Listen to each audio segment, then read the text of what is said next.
సీతారాం ఏచూరి సంస్మరణ సభలో దళిత ఎంపీ మల్లు రవికి అవమానం జరిగింది. సీఎం రేవంత్ రెడ్డి సీటు వెనకాల సీట్లో కూర్చున్న మల్లు రవిని బలవంతంగా లేపారు సీఎం సెక్యూరిటీ సిబ్బంది. దీంతో తాను ఎందుకు లేవాలి అంటూ నిలదీశారు మల్లు రవి. ఇతర నేతలు మల్లు రవిని వారించారు. సెక్యూరిటీ సిబ్బంది నచ్చజెప్పే ప్రయత్నకి వెళ్లిపోయారు మల్లు రవి.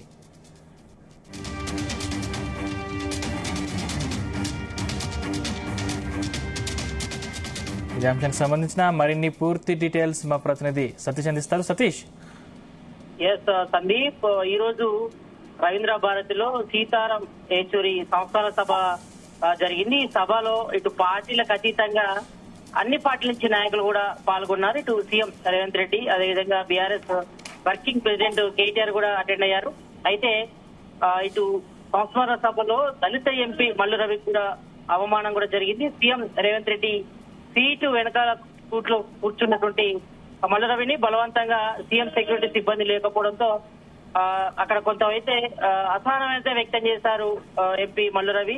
అయితే దీంతో తను ఎందుకు లేవాలంటూ కూడా ఎంపీ మల్లు రవి కూడా నిలదీశారు. అయితే ఇతర నేతలు మల్లు రవిని కూడా వాదించారు. అయితే సెక్యూరిటీ సిబ్బందికి నచ్చజెప్పే ప్రయత్నం చేసినా వారు వినలేదు. దీంతో వెనక్కి వెళ్లిపోయారు మల్లు రవి. మరి ఇది ఒక అవమానకరమైన ఘటనగా భావించారు ఎంపీ మల్లు రవి. అయితే తను సీఎం వెనక సీట్లలో కూర్చుంటే మరి లేపాల్సిన అవసరం ఉందా, ఏమొచ్చిందానిపై కూడా ఆయన మండిపడడం జరిగింది సీఎం సెక్యూరిటీ ఆఫీసర్ పై కూడా. అయితే దీనిపై కూడా ఇదంతా విషయాన్ని కూడా సీఎం రేవంత్ రెడ్డి చూస్తూనే ఉండిపోయారు. మరి మిగతా వాళ్ళు కూడా నచ్చజెప్పే ప్రయత్నం చేసినా కూడా మరి సీఎం సెక్యూరిటీ సిబ్బంది మాత్రం వినలేదు. సెక్యూరిటీ సిబ్బంది వినకపోవడంతో మళ్ళీ మల్లు రవి కూడా వెనక సీట్లోకి వెళ్లి కూర్చోవాల్సిన పరిస్థితి కూడా ఏర్పడింది. అంటే ఈ రకంగా దళిత ఎంపీకే ఈ రకంగా అవమానం జరిగితే ఏంటనిపై కూడా మిగతా పార్టీ నేతలు అయితే కొంతవరకు అయితే విస్మయానికి కూడా గురయ్యారని చెప్పుకోవచ్చు. ఎందుకంటే ఇటు ఎంపీ మల్లు రవి ఇటు డిప్యూటీ సీఎం మల్లు బట్టి విక్రమార్క బ్రదరు కాబట్టి మరి ఆయనకే ఈ రకంగా అవమానం జరిగితే మరి మిగతా వాళ్ళ పరిస్థితి ఏంటి? అంటే గవర్నమెంట్ లో ఉన్నటువంటి కాంగ్రెస్ సంబంధించిన నేతలకి ఈ రకమైన పరిస్థితి ఏర్పడడం పట్ల కూడా ఇతర పార్టీ నేతలు అయితే చర్చ కొనసాగుతుంది. అయితే తను సీఎం వెనక సీట్లను కూర్చున్నప్పుడు కూడా మరి ఈ రకంగా సీఎం సెక్యూరిటీ సిబ్బంది మరి ఈ రకంగా తనను లేపడం పట్ల కూడా కొంతవరకు అయితే ఇటు చర్చకు దారితీస్తుందని చెప్పుకోవచ్చు. మరి దీనిపై కూడా కొంతవైతే ఇటు ఎంపీ మల్లు రవి కూడా కొంతవరకు అసహనం కూడా వ్యక్తం చేయడం జరిగింది. మరి తను నచ్చజెప్పినా కూడా మరి సెక్యూరిటీ సిబ్బంది కూడా వినిపించుకోకపోవడంతోనే మరి తను వెనుకకు వెళ్లి కూర్చోవాల్సిన పరిస్థితి వచ్చింది. ఎందుకంటే కాంగ్రెస్ లో చాలా సీనియర్ నేతగా మల్లు రవి ఉన్నారు. మరి కాబట్టి మరి ఆర్ కర్నూల్ సంబంధించి ఎంపీగా ఉన్నారు కాబట్టి మరి ఒకవైపు డిప్యూటీ సీఎం మల్లు బట్టి విక్రమార్క బ్రదర్ కూడా కాబట్టి మరి ఈ విషయంపై కూడా కొంతవరకు అయితే ఇటు ఇతర పార్టీ వర్గాల్లో మరి అక్కడ సభ జరుగుతున్నప్పుడు కొంతవరకు అయితే చర్చకు దారితీస్తుందని చెప్పుకోవచ్చు. మరి ఇదంతా కూడా ఒకవైపు సీఎం రేవంత్ రెడ్డి చూస్తుండి ఉండిపోయాడని కూడా చూస్తున్నాం మనం విజువల్స్ లో. ఒకవైపు చూస్తున్నా మాత్రం ఒకవైపు సీఎం సెక్యూరిటీ ఈ రకంగా వాదించడం కూడా మరి సీఎం రేవంత్ రెడ్డి మాత్రం చూస్తూనే ఉండిపోయాడు. మరి ఆయన పట్టించుకోలేకపోవడంతో మరి కొంతవరకు అయితే ఎంపీ మల్లు రవి మాత్రం ఆసరణ గురైనట్టుగా తెలుస్తా ఉంది. మరి ఈ రకమైన సంఘటన జరగడం పట్ల కూడా మరి ఇటు ఎంపీ మల్లు రవి కూడా కొంతవరకు అయితే అవమానం జరిగేటట్టుగా తెలుస్తా ఉంది. మరి దీనిపై కూడా మరి ఇతర పార్టీ నేతలైతే కొంతవరకు అయితే విమర్శిస్తున్న పరిస్థితి అయితే ఉంది. మరి ఈ రకంగా ఒక ఎంపీకే ఈ రకమైనటువంటి ఒక సీఎం సెక్యూరిటీ ఈ రకంగా మరి సీఎం సీటు వెనకాల కూర్చున్నటువంటి మల్లు రవిని బలవంతంగా లేపడం పట్ల కూడా మరి ఇటు అక్కడ ఉన్నటువంటి పబ్లిక్ లో మాత్రం కొంతవరకు అయితే చర్చకు దారితీస్తుందని చెప్పుకోవచ్చు. మరి ఒకవైపు ఎంపీ ఇటు మల్లు రవి కూడా తను ఎందుకు లేవాలంటూ కూడా సెక్యూరిటీ సిబ్బంది కూడా నిలదీసినా కూడా మరి విషయంపై సీఎం రేవంత్ రెడ్డి మరి జనరల్ గా అయితే సీఎం సెక్యూరిటీ ఆఫీసర్ కూడా చెప్పాల్సిన అవసరం ఉంటుంది. కానీ అక్కడ సీఎం రేవంత్ రెడ్డి కూడా ఆయన కూడా స్పందించకపోవడంతో సతీష్, అంటే గత కొన్ని రోజులుగా దళిత ఎమ్మెల్యేలపై ఎంపీలపై కాంగ్రెస్ ప్రభుత్వం దారుణంగా వ్యవహరిస్తోందని ఆరోపణలు వస్తున్నాయి. అంటే అగ్రవర్ణ కులాల వారికి మంత్రి పదవులు, హెలికాప్టర్లు కేటాయించిన రేవంత్ రెడ్డి సర్కార్ అంటే దళితులపై ఇలా వ్యవహరించడం కరెక్ట్ కాదని అభిప్రాయాలు వ్యక్తమవుతున్నాయి. దీనిపై అంటే సీఎం రేవంత్ రెడ్డి క్లారిటీ ఇచ్చారా? దీనిపై అయితే ఇప్పటి వరకు అయితే సీఎం రేవంత్ రెడ్డి అయితే క్లారిటీ ఇవ్వలేదు. మరి మీరన్నట్టుగా మనం చూస్తుంటే మాత్రం మరి ఈ మధ్య కాలంలోనే ఇటు దళిత ఎమ్మెల్యేలపై కూడా కొంతవరకు కాన్స్టిట్యున్సీలు కూడా మరి పోలీసులు కూడా వివరించిన తీరు పట్ల కూడా కొద్ది రోజుల క్రితం ఇటు స్పీకర్ కూడా కంప్లైంట్ కూడా చేయడం జరిగింది. వేముల వీరేశం కూడా కంప్లైంట్ చేయడం జరిగింది. మరి తన పట్ల పోలీసులు వివరించిన తీరుకు నిరసన కూడా ఆయన స్పీకర్ గడ్డం ప్రసాద్ కుమార్ కూడా చెప్పడం జరిగింది. మరోవైపు మీరు అన్నట్టు కొంతమంది రెడ్డి సామాజిక వర్గానికి చెందిన వారికి మాత్రం ప్రయారిటీ దక్కుతుంది. మరి మిగతా వారికి అంటే దళిత ఎమ్మెల్యేలకు కానీ ఎంపీలకు కానీ ఈ రకంగా అవమానాలు ఎదుర్కోవాల్సి వస్తుందని కూడా ఇటు ఇతర పార్టీ నేతల్లో అదేవిధంగా పబ్లిక్ కూడా చర్చ అయితే కొనసాగుతుందని చెప్పుకోవచ్చు.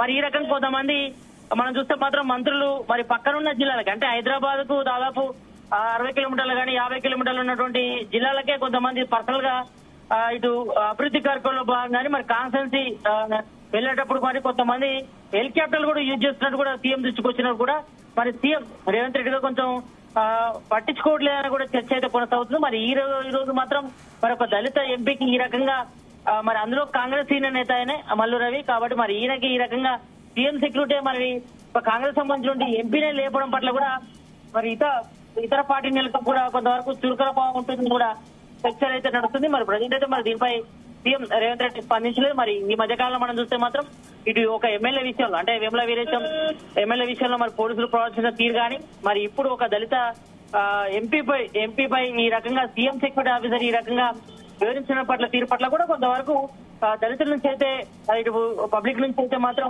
కొంతవరకు వ్యతిరేకత వస్తుంది. మరి దీన్ని ఏ రకంగా సమాధానం చెప్తారు మరి ప్రజెంట్ అయితే మాత్రం సీఎం రేవంత్ రెడ్డి ఈ ఇష్యూ మీద స్పందించలేదు. మరి సీఎం రేవంత్ రెడ్డి అక్కడే ఉన్నారు. మరి ఆయన వెనుకనే ఈ రకంగా ఇంత జరుగుతున్నా కూడా మరి అక్కడ సీఎం సెక్యూరిటీ ఆఫీసర్ ని నిలువరించే ప్రయత్నం చేయొచ్చు అంటే చెప్పొచ్చు. కానీ అక్కడ చెప్పకపోవడంతోనే మరి తను మల్లు రవి కూడా వెన్ను తిరగాల్సి వచ్చింది. మరి తను ఎందుకు లేవాలని కూడా సీఎం సెక్యూరిటీని కూడా అడిగారు, నిలదీశారు. అయినప్పుడు కూడా సీఎం రేవంత్ రెడ్డి కూడా స్పందించలేదు. మరి ఇతర నేతలు అతి చెప్పినా పట్టించుకోకపోవడంతో మరి అక్కడి నుంచి కూడా మరి మల్లు రవి సిబ్బంది ఎంత చెప్పినా వినకపోవడంతో మరి వెనక్కి వెళ్లి కూర్చోవాల్సి వస్తుంది. కాబట్టి మల్లు రవి మరి దీనిపై కూడా మరి సీఎం రేవంత్ రెడ్డి అయితే ప్రస్తుతానికి వివరనివ్వలేదు. మరి ఈ రకంగా మరి దళిత ఎమ్మెల్యేలకు కానీ ఎంపీలకు కానీ ఈ రకంగా అవమానకర పరిస్థితులు ఏర్పడడం పట్ల కూడా ఇటు పబ్లిక్ లో అదేవిధంగా ఇతర పార్టీ నేతలు అయితే కొంతవరకు చర్చకు దారితీసే అవకాశం అయితే కనిపిస్తుంది. సందీప్, సతీష్, అంటే ప్రజాపాలన అంటున్న నాయకులు కానీ వాళ్ళ దాంట్లో వాళ్ళకే పొసగడం లేదన్న వాదనలు వినిపిస్తున్నాయి. అంటే ఇప్పటికే చాలా మంది సైలెంట్ అయ్యారు. అసలు కాంగ్రెస్ ప్రభుత్వంలో ఏం జరుగుతుంది అనుకోవచ్చు? ప్రజెంట్ అయితే కొంతమందికి మాత్రమే ప్రయత్నిస్తుంది అనే అపవాదం అయితే కొంతవరకు కాంగ్రెస్ అయితే మూట కట్టుకుని చెప్పుకోవచ్చు. ఎందుకంటే ఎక్కువగా రెడ్డి సామాజిక వర్గానికి మాత్రమే పెద్దపీట వేస్తున్నారు. మరి మిగతా వర్గాలు అంటే ఇటు బీసీ కానీ ఎస్సీ ఎస్టీ వాళ్ళకి మాత్రం కొంతవరకు అయితే నిరుత్సాహం తప్పలేదంటూ కూడా ఇటు గాంధీ భవన్ వర్గాలు అయితే కొంతవరకు చర్చ నడుస్తుంది. ఎందుకంటే ఇప్పటివరకు ఇటు మంత్రివర్గ విస్తరణలో కానీ మరి ఒకవైపు ఇటు కార్పొరేషన్ చైర్మన్ విషయంలో కూడా చాలా వరకు మిగతా కులాలకు కానీ మిగతా ఇటు బీసీ కానీ ఎస్సీ ఎస్టీ మైనార్టీలకు కొంతవరకు నిరాశే ఎదురైందని చెప్పుకోవచ్చు. ఎందుకంటే ఇటు మంత్రివర్గ విస్తరణలో కూడా ఇటు మంత్రివర్గంలో కూడా ఎక్కువగా సీఎం రేవంత్ రెడ్డితో పాటు 12 మంది ఉన్నారు. మరి అందులో ఎక్కువగా రెడ్డి సామాజిక వర్గానికి చెందిన ఉన్నారు. మరోవైపు ఇటు ఆ మధ్య కార్పొరేషన్ చైర్మన్లు కూడా 35 కూడా నియమికులు అయ్యారు. కాబట్టి మరి అందరూ కూడా పెద్ద ఎత్తున ఎక్కువగా రెడ్డి సామాజిక వర్గానికి ఇచ్చారనే ఒక అపవాదం అయితే కాంగ్రెస్ అయితే మూట కట్టుకుంది. ప్రజెంట్ అయితే మరి దీనిపైన కూడా చర్చ కొనసాగుతుంది. మరోవైపు మరి మిగతా వాళ్ళకి ఎందుకు ప్రయారిటీ ఇవ్వట్లేదు అంటే ఇటు ఎస్సీ ఎస్టీ మైనార్టీ అదేవిధంగా బీసీలకు కాంగ్రెస్ మొదటి నుంచి కూడా మరి ఒకవైపు రాహుల్ గాంధీ మరి అందరినీ సమానంగా చూస్తున్నాం, అందరికీ ప్రయారిటీ ఇస్తున్నాం అని చెప్తున్నప్పుడు కూడా మరి ప్రజెంట్ అయితే మాత్రం ఇటు గ్రౌండ్ లెవెల్ లో ఎందుకు ఈ రకంగా భేదాభిప్రాయాలు వస్తున్నాయి, మరి ఈ రకంగా ఎమ్మెల్యేలను ఓ రకంగా కానీ మరి ఎంపీలను ఓ రకంగా కానీ మరి వాళ్ళను విషయంలో మాత్రం ఎందుకు ఇట్లా నిర్లక్ష్యంగా వేధిస్తుందని తీరుపై కూడా ఇటు ఇతర పార్టీ వాళ్ళతో పాటు అదేవిధంగా ఇటు పబ్లిక్ లో అయితే కొంతవరకు చర్చ అయితే దారితీస్తుందని చెప్పుకోవచ్చు. మరి దీనిపై ఈ యొక్క ఇంటర్నల్ గా మాత్రం కొంతవరకు అయితే సమస్యలు అయితే తలెత్తున్నాయి మరి కాంగ్రెస్ లో. మరి దీనిపై హైకమాండ్ గానీ మరి సీఎం రేవంత్ రెడ్డి గానీ ఆలోచించి నిర్ణయం తీసుకునే అవకాశం అయితే కనిపిస్తుంది. Sandeep, right, thank you Satish.